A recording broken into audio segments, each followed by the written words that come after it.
Cerita kali ini adalah cerita baru yang berjudul Santet Menjelang Hari Raya Kurban. Dan tak usah lama-lama, ini dia kisah selengkapnya. Dek, ini rokok di sok depan belum ngisi lagi ya? Tanya Benny pada Arum yang juga lagi cek stok barang-barang dagangan di toko sembakonya. Iya mas, tadi udah dapat kabar sih. Katanya besok suplainya baru bisa datang. Ada urusan katanya, jadi datangnya telat. Timpal Arum. Oh gitu, ya udah. Habis ini mas mau pergi ke tempatnya Bang Cukri dulu dek. Mau cek kambing buat kurban kita nanti, ucap Benny. Oke mas, nanti pilih yang sehat ya mas, jangan yang kuring.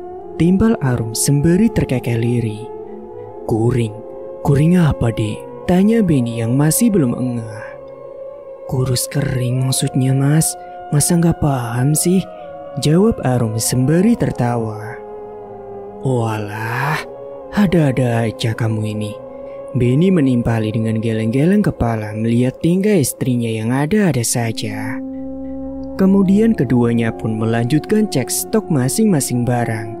Dan tidak berselang lama setelah Benny selesai dengan bagiannya, dia pun kemudian mengambil kunci motornya hendak menuju ke rumah Bang Cukri, seorang penjual ternak kambing buat hewan kurban. Tak lupa Arum menyalami tangan suaminya sebelum suaminya pergi, dan kini Arum pun jaga toko sendirian. Arum dan Benny adalah sepasang pasutri. Mereka tinggal di sebuah kampung di desa, namun tidak terlalu pelosok. Mereka memiliki usaha sembako sudah sejak lama. Bahkan dulunya mereka merintis bersama sebelum mereka akhirnya menikah. Dan setelah melewati pahit manisnya perjuangan berdagang, kini mereka sudah berhasil memanen hasilnya. Namun sayang, di usia pernikahan mereka yang terbilang sudah cukup lama, tapi belum saja dikaruniai buah hati.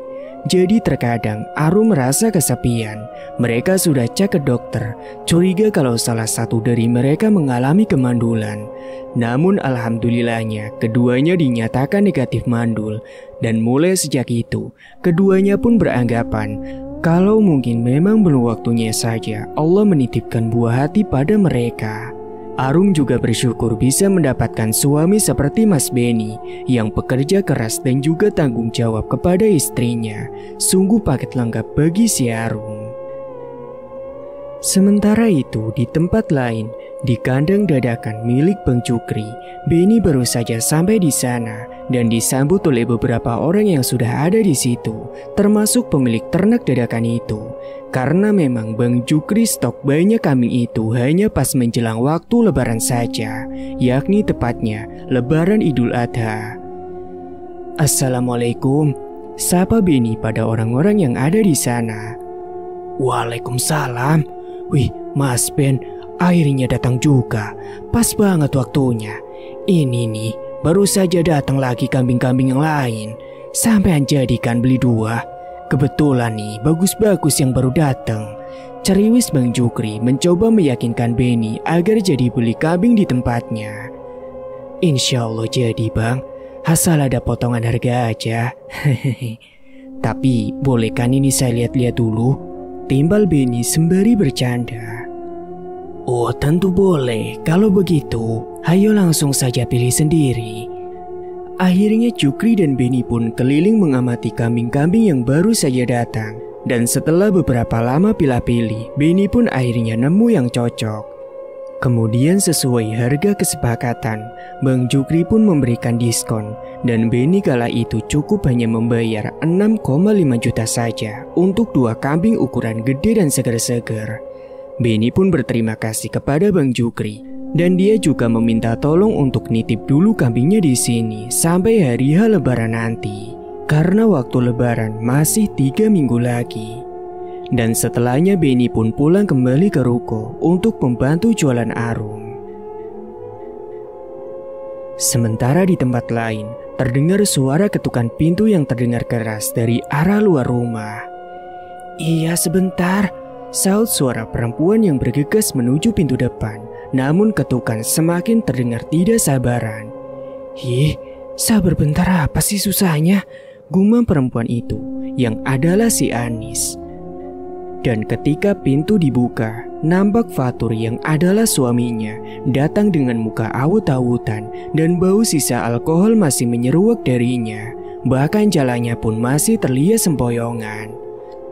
"Kamu ini ya mas, pulang dagang bukannya langsung pulang, malah pergi keluyuran. Dan bau ini, kamu pasti habis judi lagi ya?" cecar Anis yang kesal melihat kebiasaan buruk suaminya. "Berisik kau, aku lelah, aku mau tidur dulu," jawab Fatur sembari menggeser tubuh Anis dari pintu karena menghalanginya. Sontak Anis pun bertecak kesal, namun tidak lagi meladeninya dan memilih untuk kembali ke dapur. Sementara Fatur berjalan menuju ke arah kamar dan menjatuhkan tubuhnya dan tidur pulas di sana. Anis dan Fatur adalah sepasang suami istri dan mereka berjualan martabak pada waktu malam harinya. Keduanya ini sama-sama bisa dikatakan rada-rada sifatnya karena memiliki kebiasaan yang buruk. Fatur yang gemar berjudi dan mabuk-mabukan setelah selesai berdagang, bukan pulang malah keluyuran. Sementara Anis lebih ke arah boros dan suka membeli barang namun untuk pamer ke ibu-ibu lainnya ketika dirinya sedang keluar dan berkumpul atau hanya sekedar waktu berbelanja. Bahkan Anis terkesan memiliki sifat iri dan dengki karena terbukti selama ini dia iri dengan keluarga Arum yang sukses dan kelihatan bahagia hidupnya. Bahkan Anis juga cemburu pada Arum karena dulunya dia mencintai si Beni. Namun cintanya itu bertepuk sebelah tangan karena Beni lebih memilih Arum ketimbang dirinya. Namun kala itu setelah dirinya baru sebentar balik ke dapur, gas LPG yang dia gunakan masak tiba-tiba habis.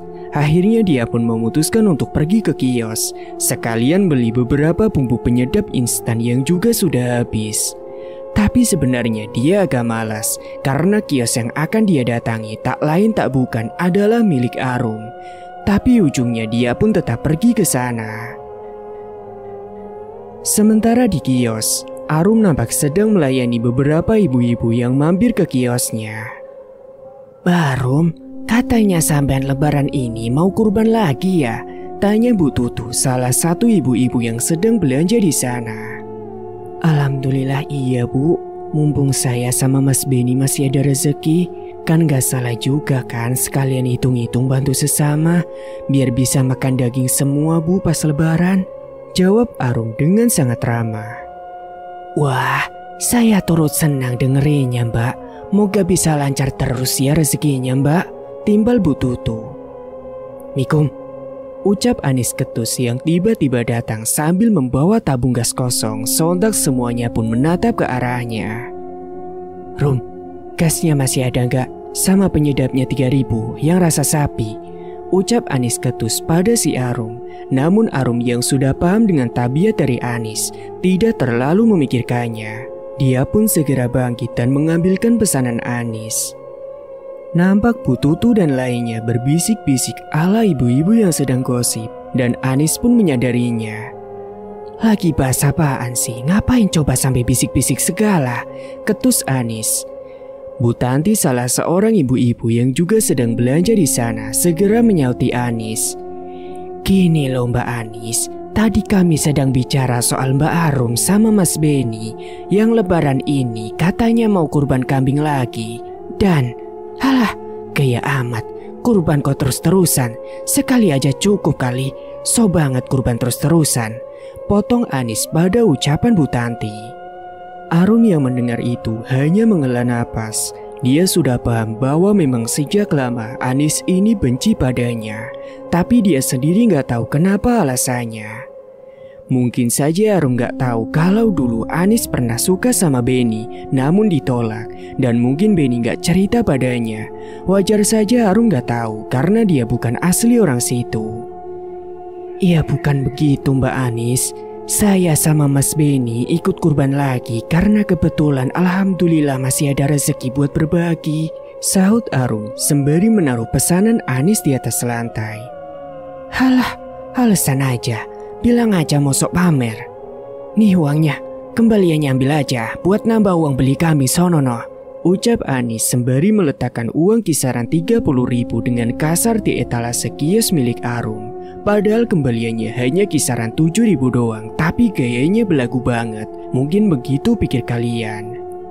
Namun ketika Anis baru berada di halaman kios, dia pun berbalik dan berucap lagi pada Arum. Atau kamu itu ikutan kurban terus, biar bisa hamil ya? Hahaha, kasihan banget, ngarep anak tapi gak dikasih-kasih. Mandul kali lo, ucapnya sarkas dan kemudian berlalu pergi begitu saja tanpa merasa bersalah. Astagfirullahaladzim, ucap ibu-ibu dan Arum yang mendengarnya. Sungguh dipikir-pikir si Anis ini emang gak tahu malu. Udah belanja di warungnya Arum, tapi dengan mudah dan ringannya dia malah mencela si Arum. Mbak, yang sabar ya mbak, gak usah didengerin, gak usah diladenin. Emosi mulu nanti bawaannya kalau ngeladenin orang seperti dia, tutur Bu Tanti pada Arum. Iya bu, gak apa-apa kok saya. Udah gak terlalu begitu kaget sama kelakuannya Mbak Anis. Padahal selama ini saya merasa gak pernah punya salah padanya. Jawab Arum berusaha tenang tidak terpancing emosi. Namun kalau boleh jujur dari dalam hati yang paling kecil, dia benar-benar enek dengan kelakuan si Anis. Kala itu Benny memang belum sampai di kios, jadi Arum hanya sendiri waktu itu. Sementara Anis yang berjalan pulang ke rumah, dia ngomel-ngomel gusar sendirian. Tentu saja sebenarnya dia iri pada Arum yang bisa ikutan kurban setiap hari lebaran Idul Adha. Berbeda dengan dirinya yang gak pernah bisa ikutan. Pernah dia meminta kepada Fatur, namun tidak digubris sama sekali. Toh sebetulnya uang mereka juga sudah sering keluar untuk hal-hal yang kurang berguna, di mana Fatur selalu judi dan kalah melulu, sementara Anis kadang berbelanja hal-hal yang kurang bermanfaat, seperti baju-baju dengan brand harga yang lumayan, yang tentu tujuannya hanya untuk pamer semata. Aku gak bisa biarin begini terus, enak saja tuh Arum selalu dapat pujian terus dari orang, padahal pakai aja daster mulu tiap hari. Gumam Anis sendiri saat sembari berjalan dengan wajah yang masam. Dan singkat waktu, setelah Anis selesai memasak, Fatur juga baru bangun dari tidurnya. Kala itu sudah pukul 10 menjelang siang, dan setelah cuci muka, Fatur pun menghampiri istrinya yang nampak makan lebih dulu meninggalkan dirinya tanpa ngajak-ngajak. Loh, kamu kok makan gak ngajak sih dek? Ucap Fatur. Laper. Salahnya sendiri tidur mulu kerjaanmu mas. Habis judi lagi kan kau tadi malam.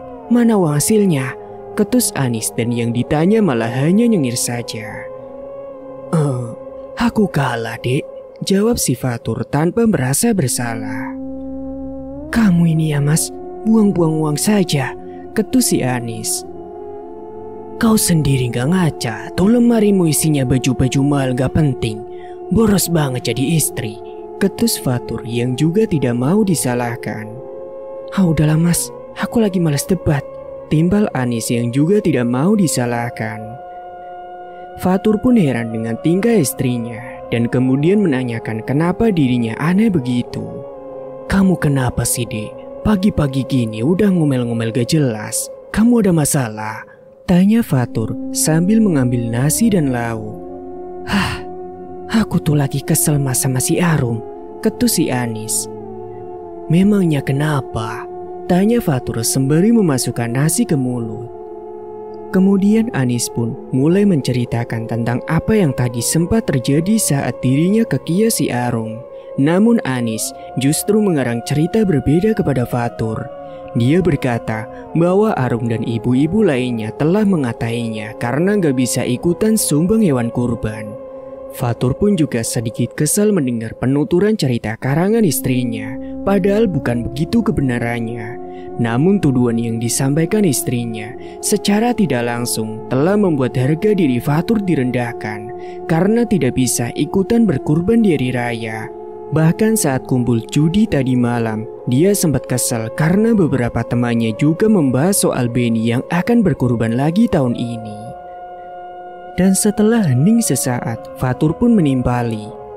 Tenang saja deh, nanti kita beri pelajaran mereka. Jujur aku juga sudah muak dengan si Benny itu. Di mana-mana selalu saja dia yang dieluk-elukan para warga. Aku muak mendengarnya. Beneran Mas? Kalau begitu nanti segera beritahu aku kalau udah ada caranya Mas. Timbal Anis yang seketika bunga mendengar penuturan licik suaminya. Tentu deh, timbal Fatur singkat dan kemudian mereka pun melanjutkan menghabiskan makanannya masing-masing. Singkat cerita, 7 hari kemudian, tepatnya 2 minggu sebelum lebaran tiba, Anis dan Fatur masih belum menjalankan rencananya. Kini mereka masih sibuk dengan dagangannya yang lumayan cukup ramai, namun kadang terkesan sia-sia karena hasilnya mereka gunakan untuk hal yang kurang berguna. Malam itu di tempat mangkalnya, Anis nampak sedang membungkus martabak. "Ini Mbak, 2 martabak coklat dan 1 martabak telur," ucap Anis sembari menyerahkan pesanan pembelinya. Anis pun menerima uang dan memberikan beberapa uang kembaliannya dan dilanjut melayani pembeli yang lainnya. Nampak juga Fatur yang sedang berkutat membuat beberapa martabak pesanan pelanggannya. Mereka hanya berdua dan tidak menyuruh orang luar untuk membantu berjualan. Setelah beberapa saat ketika pembeli sudah lumayan sepi, Anis dan Fatur duduk rehat sejenak. Anis nampak bahagia saat menghitung uang pendapatannya malam ini cukup lumayan banyak. Namun tiba-tiba datang sepasang bapak ibu yang sama-sama berasal dari desa mereka tinggal. Mereka adalah Pak Egi dan Bu Vina. "Mbak Anis, martabak telur spesialnya 1 ya, sama martabak manis kacangnya 1, ucap Bu Vina. Fatur pun segera bangkit membuatkan pesanan mereka dan sembari menunggu, Bu Vina pun basa-basi dengan Anis. "Kayaknya sampai lagi laris bener ini dagangannya Mbak," ucap Bu Vina pada Anis yang nampak masih menghitung uang. "Iya betul Tur, kelihatannya begitu," imbu Pak Egi yang juga mengajak bicara si Fatur. "Iya ini Pak, lumayan, pengennya sih tiap harinya begini terus," sahut Fatur, sementara Anis hanya tersenyum dan kemudian membahas topik lain dengan Bu Vina. "Wah, kalau begini terus, mending sampean ikut kurban aja Tur. Hitung-hitung sedekah juga. Tuh, biar kayak Benny, usahanya makin lancar aja setelah ikut kurban terus tiap tahunnya," ujar Pak Egi yang memulai topik baru yang sontak membuat Anis dan Fatur malas mendengarnya. Anis yang kesal menimpali, "Halah, emangnya sampean gak tahu? Tuh mereka kurban tuh, biar berharap agar cepat diberikan momongan," ketus si Anis. "Astagfirullah Mbak Anis, gak baik bicara begitu. Mungkin saja memang mereka lagi ada rezeki lebih, jadi bisa berbagi ke yang lainnya," timbal Bu Vina yang menolak tuduhan Anis. Anis pun justru semakin kesal karena Arum justru dibela. Sementara Fatur tidak menimpali, dia hanya fokus memasak. Namun dari raut wajahnya, dia juga kurang senang mendengar pertanyaan yang diajukan oleh Pak Egi. Sontak Bu Vina pun menyenggol suaminya, memberikan kode untuk mengalihkan topik lainnya. Pak Egi yang paham pun akhirnya mengubah topik pembicaraan. Dan singkatnya setelah pesanan selesai dan sudah dibayar, keduanya pun pergi meninggalkan lapak dagangan Fatur. Fatur pun kemudian duduk menghampiri mendekat istrinya, yang kemudian Anis pun langsung berucap, "Mas, katanya kamu mau ngasih pelajaran buat keluarga si Arum. Kok sampai sekarang belum juga sih?" "Jadi enggak," ketus Anis. "Aku kesel tau Mas, dengar ucapan Bu Vina tadi yang malah justru ngebela Arum," imbu Anis lagi. "Sama deh, aku juga sudah muak dibanding-bandingkan terus dengan si Benny kucluk itu," tutur si Fatur. "Gimana kalau nanti malam Jumat ini kita langsung saja ke sana?" imbu Fatur. "Kesana kemana Mas?" tanya Anis yang masih merasa bingung dengan ucapan suaminya. Fatur pun mendekat dan membisikkan sesuatu ke telinga Anis, yang mana setelah itu membuat wajah Anis tersenyum penuh kemenangan. Dia tidak menyangka Fatur punya ide selicik itu. Sementara di malam yang sama namun di tempat yang berbeda, Arum dan Benny sedang duduk bersama sembari nonton TV dan me time. "Mas," ucap Arum pada si Benny, Dalam, Dek. Kenapa? Saut Benny lembut yang menatap ke arah istrinya. Anu Mas, soal kambing buat kurban nanti mau ditaruh di samping rumah kapan? Itu tadi halamannya udah tak bersihin. Jelas Arum. Gimana kalau Sabtu aja, Dek? Biar nanti Mas minta tolong Bang Jukri, biar sekalian cari rumput buat pakainya untuk sementara. Nanti kalau malam taruhnya di halaman belakang aja samping gudang. Kan di sana ada lahan kosong di dalam belakang rumah kan? Tutur si Benny. Boleh Mas, berarti besok halaman belakangnya tak bersihin dulu dong. Timbal si Arum. Iya Dek, tolong ya. Siap Mas, jawab Arum. Dan tak terasa malam pun semakin larut dan mungkin besok Benny akan jaga Kia sendirian. Sementara Arum bersih-bersih halaman belakang rumah. Dan akhirnya keduanya pun memutuskan untuk masuk ke kamar dan tidur karena sudah merasa lelah. Singkat cerita, hari Jumat pun telah tiba. Di sore hari menjelang malam, Fatur dan Anis mengendarai motor mereka menuju ke sebuah tempat yang lumayan jauh. Dan butuh waktu 1 jaman untuk sampai di tempat tujuan menurut penuturan dari Fatur. Dan kini mereka sudah mulai masuk menuju sebuah desa dengan jalan batu berkerikil. Mas, ini bener arah jalannya, kita nggak nyasar kan? Ucap Anis dari jok belakang motor. Bener Kode, kayaknya bentar lagi kita nyampe kok. Kata temen Mas, rumahnya ada di paling ujung, dekat kebun bambu. Timbal Fatur sembari fokus menyetir motornya. Dan setelah beberapa saat, mereka berdua pun sampai di sebuah rumah paling ujung dari desa asing yang baru mereka datangi. Rumah itu nampak suram dari luar dengan dinding kayu model rumah lama. Di halaman depan nampak ada sebuah pohon besar tua yang menambah kesan mistisnya. Keduanya pun kemudian berjalan mendekat menuju ke pintu rumah. Sepi sekali, tidak ada orang di sekitar situ. Mungkin karena rumahnya berjauhan dengan rumah warga lainnya. Permisi, ucap Fatur mengetuk pintu rumah sementara Anis hanya berdiri di belakangnya. Hingga sampai 3 kali ketukan dan panggilan berulang, akhirnya terdengar pintu dibuka dari dalam. Nampak seorang kakek tua dengan pakaian serba hitam serta belangkon yang menempel di kepalanya menyambut mereka berdua. Punten Mbah, apa benar ini rumahnya Mbah Surip? Tanya Fatur dengan sedikit ketakutan karena wajah kakek tua itu sedikit menyeramkan. Iya benar, itu adalah nama saya sendiri.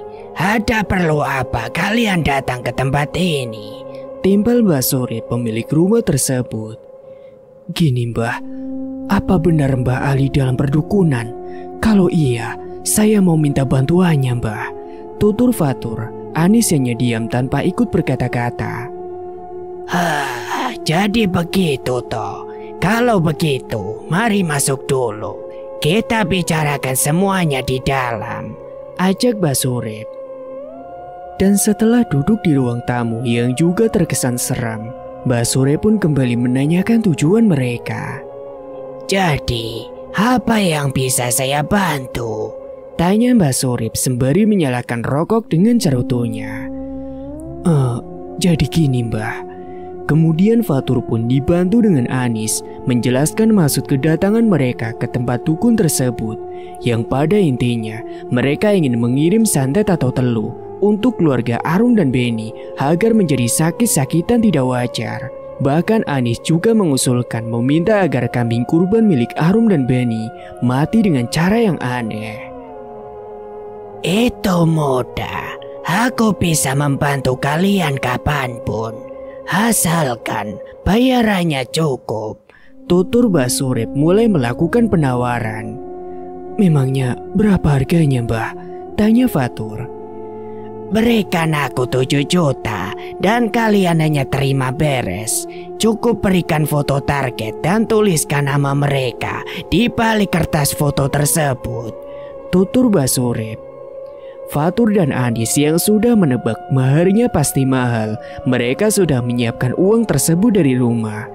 Tak peduli harganya mahal, meskipun mengorek uang tabungan, akan tetap mereka lakukan karena mereka sudah terlanjur benci dengan Arum dan Benny, atau lebih tepatnya iri dengan keberhasilan keluarga tersebut. "Baiklah Mbah, kami akan menyanggupinya," jawab Fatur mantap. "Dik, cepat keluarkan persyaratannya," perintah Fatur pada Anis. Dan setelah Mbah Surip menerima foto target dan juga uang maharnya, dia akan melakukan ritualnya malam itu juga, karena kebetulan waktu sudah lewati maghrib saat itu. "Baiklah, kalau begitu kita mulai ritualnya sekarang juga.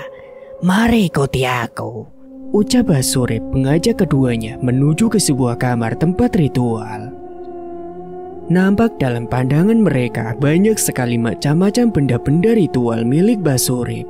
Anis yang pertama kali melihat hal itu merasa bergidik ngeri, namun dia mencoba memberanikan dirinya demi terlaksana rencananya tersebut.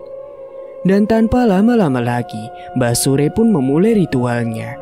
Dia menyalakan sebuah dupa dan mulai membacakan mantra yang entah Fatur dan Anis tidak tahu artinya. Tangan Mbah Surip terlihat mengambil sebuah bubuk yang entah itu bubuk apa, dan kemudian membungkusnya dalam kain putih yang sepertinya itu adalah kain mori. Namun nampak aneh karena kain itu lusuh, seperti kain mori bekas sebuah mayat yang baru saja dikubur. Suasana yang tadinya memang menyeramkan kini malah bertambah mengerikan karena tiba-tiba ada angin dingin yang berhembus melewati tengkuk Fatur dan Anis. Namun tidak ada wujud apapun yang nampak di sekitar mereka. Anis pun semakin ketakutan dan berusaha mengapit kuat lengan suaminya. Hingga singkatnya, ritual pun berakhir dan Mbah Surip pun memberikan bungkusan kain mori putih lusuh itu kepada si Fatur. "Terima ini, tanamkan bol itu di dekat rumah target. Tapi ingat, jangan sampai ketahuan. Aku telah menaruh sosok jin dalam bungkusan itu untuk mencelakai orang yang sudah kalian targetkan. Dan dalam waktu beberapa hari ke depan, kalian akan lihat sendiri hasilnya," tutur Mbah Surip. "Baik Mbah, kami akan melakukan apa yang Mbah perintahkan," ucap Fatur setelah menerima bungkusan kain tersebut. "Baiklah, kalau begitu kalian sudah boleh pulang," ucap Mbah Surip kepada keduanya. "Baik Mbah, kalau begitu terima kasih banyak. Kami pamit pulang dulu," ucap Fatur yang kemudian beranjak dari rumah Mbah Surip dan pulang menuju ke rumah mereka. Singkat waktu, keesokan harinya, yakni di hari Sabtu, Benny dan Arum sudah memindahkan kambing kurban mereka ke halaman belakang rumah. Bang Jukri juga sudah memberikan beberapa pakan sementara untuk kambing tersebut. Dan jika habis, katanya tinggal nelpon saja, maka akan diberi kembali. "Mas, kambingnya besar dan sehat banget ya," ucap Arum yang kala itu sedang bersamanya di halaman belakang. "Iya Dik, ini sengaja Mas pilih yang paling bagus. Kemarin bahkan Bang Jukri kasih potongan harga Dek," ucap Benny. "Wah, alhamdulillah, aku baru tahu loh Mas," timbal Arum. Kemudian keduanya pun lanjut memberikan pakan untuk kambingnya tersebut. Dan singkat waktu, di malam harinya, ketika waktu sudah menunjukkan pukul 12 malam lewat dan semua orang sudah terlelap masing-masing di dalam rumahnya, nampak dua orang memakai jaket bertudung berjalan mengendap-endap mendekati rumah Benny, di mana dua orang itu adalah Fatur dan Anis. Mereka hendak menguburkan buul pemberian dari Mbah Surip di halaman rumah Benny. Dan dengan berbekal sekop kecil yang dibawanya dan setelah memastikan keadaan sekitar aman, buru-buru Fatur pun menguburkan buul kafan tersebut di sekitar gerbang masuk rumah Benny. "Mas, buruan, nanti keburu ada orang," ujar Anis yang khawatir aksinya ketahuan. Iya sebentar, ini tinggal nutup lubang doang. Kamunya jangan berisik," ketus Fatur yang kesal pada istrinya karena justru suara istrinya barusan yang lebih keras darinya. Dan akhirnya setelah berkutat sedikit lama, aksi mereka pun berhasil dan keduanya pun langsung buru-buru pergi dari tempat tersebut. Dan singkatnya, Akhirnya berhasil juga deh. Aku tak sabar menunggu apa yang akan terjadi nantinya. Ucap Fatur yang baru saja merebahkan tubuhnya di sofa. Mereka berdua baru saja sampai di rumah. Iya mas, aku harap mereka segera menderita. Timbal Anis dengan wajah bahagia. Ya sudah, kalau begitu lebih baik kita tidur saja sekarang. Aku sudah lelah banget ini. Ajak Fatur yang kemudian keduanya berjalan menuju ke kamar. Karena memang aksi tersebut dilakukan setelah tadi mereka berjualan. Sementara di tempat yang berbeda, Arum yang sedang tertidur tiba-tiba terbangun hendak buang air kecil. Meskipun sebenarnya dirinya takut, Arum mencoba memberanikan diri berjalan sendirian menuju ke arah kamar mandi yang berada dekat dengan pintu menuju halaman belakang. Dan singkatnya setelah dirinya selesai menuntaskan hajatnya, ketika dia hendak kembali ke arah kamar, samar-samar dia mendengar kambingnya mengembek seperti sedang kesakitan. Karena penasaran meskipun dia takut, Arum mencoba memberanikan dirinya mengintip dari pintu yang hendak dia buka sedikit. Dan ketika dia berhasil mengintip, sontak Arum terjengkang ke belakang karena takut dan juga terkejut, serta membuat pintu yang awalnya ia tahan agar hanya terbuka sedikit, kini malah terbuka sepenuhnya. Dan nampak pemandangan mengerikan ada di hadapannya. Ada sesosok hitam besar tinggi, berkuku tajam, sedang mencengkram leher dua kambing kurban miliknya dan juga suaminya. Dan saat itu, dua kambingnya tersebut nampak sudah tewas tidak bernyawa. Sementara sosok makhluk misterius tersebut yang akhirnya menyadari keberadaan si Arum mulai berjalan mendekatinya. Sorot matanya yang merah tajam membuat Arum tidak bisa berkutik dan berteriak. Karena tak kuat, akhirnya Arum pun jatuh pingsan.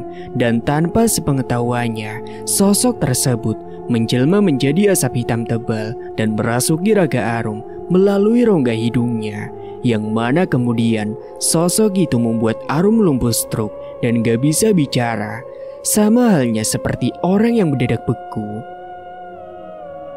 Dan singkat waktu, tepatnya seminggu menjelang lebaran pada saat itu, yakni di pagi itu, Benny terbangun dari tidurnya dan dia tidak mendapati sang istri berada di sampingnya.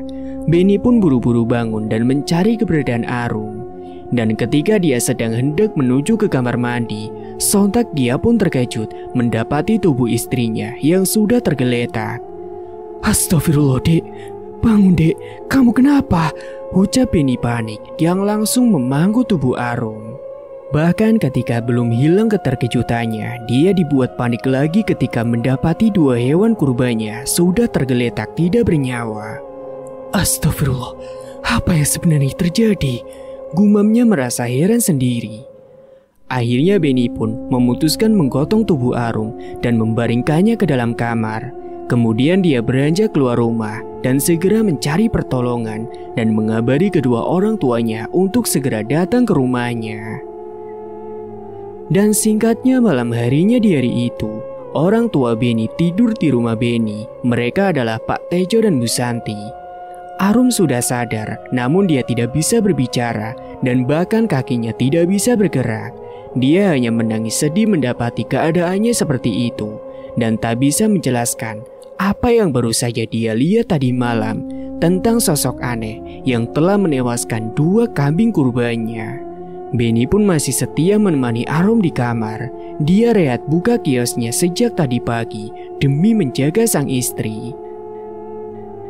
Hingga ketika waktu malam itu menunjukkan pukul 12 malam tepat, orang tua Benny sudah tidur di kamar yang berbeda. Dan tiba-tiba saja di dalam kamar tempat Benny dan Arum berada, ada sosok yang tadi malam merasuki raga Arum, muncul kembali dan menampakkan wujudnya, membuat Benny terkejut seketika.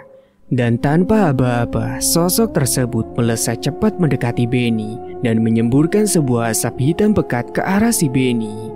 Hingga setelah itu, Benny pun pingsan tidak sadarkan diri. Sementara Arum tidak tahu kejadian tersebut karena dia sudah terlelap dari tadi.